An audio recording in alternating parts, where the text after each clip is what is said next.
அண்மை செய்தியை பார்த்து வருகிறோம். நெப்போலியனின் மகனின் உடல்நலம் குறித்து வதந்தி பரப்புவோர் மீது நடவடிக்கை எடுக்க வேண்டும் என்று மருத்துவர் புகார் தெரிவித்திருக்கிறார். அவர் பேசிய அந்த காட்சிகளை பார்க்கலாம்.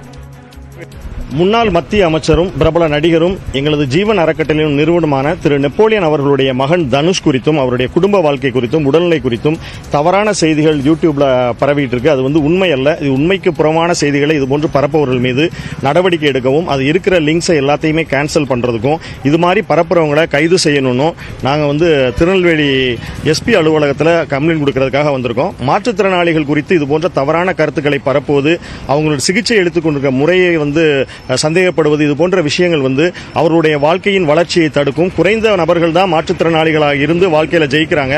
இதுபோன்ற தவறான செய்திகள் மாற்றுத்திறனாளிகளை மனசை சோர்வடைய செய்யும். அதுபோல அவங்க பெற்றோர்களுக்கு மிகப்பெரிய மன உளைச்சலை கொடுக்கும்.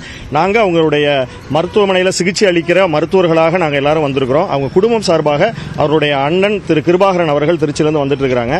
அவங்களும் அவங்க குடும்பம் சார்பாகவும் அந்த மனுவை கொடுக்குறாங்க. முன்னாள் மத்திய அமைச்சரும் பிரபல நடிகருமான திரு நெப்போலியன் அவர்களுடைய மகன் தனுஷ் குறித்தும் அவருடைய குடும்ப வாழ்க்கை குறித்தும் உடல்நிலை குறித்தும் தவறான செய்திகள் யூடியூபில் பரப்பப்பட்டுக் கொண்டிருக்கிறது. அது உண்மை செய்தி அல்ல. நெப்போலியன் சாரோட மகன் தனுஷ் அவர்கள் நல்ல உடல்நலத்துடன் அவருடைய மனைவியுடன் மிகவும் மகிழ்ச்சியாக இருக்கிறார். இதுபோன்ற பொய்யான தகவல்களை பரப்புவது ஒட்டுமொத்த மாற்றுத்திறனாளிகளுக்கும் சிகிச்சை அளிப்பவர்களையும் சோர்வடைய செய்கிறது. சிகிச்சை பெற்றுக் கொண்டிருக்கும் மாற்றுத்திறனாளிகளையும் சோர்வடைய செய்கிறது. ஒரு குடும்பத்தில் இருக்கும் தனிப்பட்ட விஷயங்களை பேசுவதும், தவறான விஷயங்களை பொது ஊடகங்களில் கருத்து சுதந்திரம் என்ற பெயரில் பேசுவதும் மிகவும் தவறானது. அதன் நிப்பாட்டணும் அப்படின்னு சொல்லியும் இதுபோன்று பரப்புபவர்களை கைது செய்ய நடவடிக்கை எடுக்க கோரியும் எஸ்பி அலுவலகத்தில் நாங்கள் மனு கொடுக்க வந்திருக்கோம். ஏற்கனவே நாங்கள் கம்ப்ளைண்ட் ஆன்லைனில் ரெஜிஸ்டர் பண்ணியிருக்கிறோம்.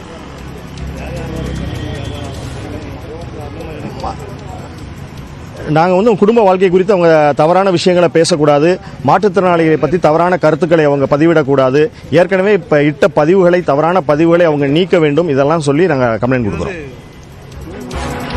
முன்னாள் மத்திய அமைச்சரும் பிரபல நடிகருமான திரு நெப்போலியன் அவர்களுடைய மகன் தனுஷ் குறித்தும் அவருடைய குடும்ப வாழ்க்கை குறித்தும் உடல்நிலை குறித்தும் தவறான செய்திகள் யூடியூபில் பரப்பப்பட்டுக் கொண்டிருக்கிறது. அது உண்மை செய்தி அல்ல.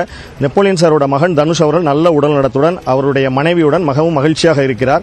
இதுபோன்ற பொய்யான தகவல்களை பரப்புவது ஒட்டுமொத்த மாற்றுத்திறனாளிகளுக்கும் சிகிச்சை அளிப்பவர்களையும் சோர்வடைய செய்கிறது. சிகிச்சை பெற்றுக் கொண்டிருக்கும் மாற்றுத்திறனாளிகளையும் சோர்வடைய செய்கிறது.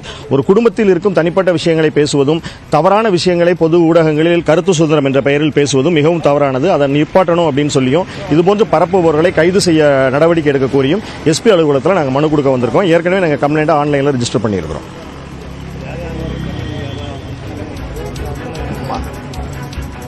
நாங்கள் குடும்ப வாழ்க்கை குறித்து அவங்க தவறான விஷயங்களை பேசக்கூடாது, மாற்றுத்திறனாளிகளை பற்றி தவறான கருத்துக்களை அவங்க பதிவிடக்கூடாது, ஏற்கனவே இப்போ இட்ட பதிவுகளை தவறான பதிவுகளை அவங்க நீக்க வேண்டும், இதெல்லாம் சொல்லி நாங்கள் கம்ப்ளைண்ட் கொடுக்குறோம்.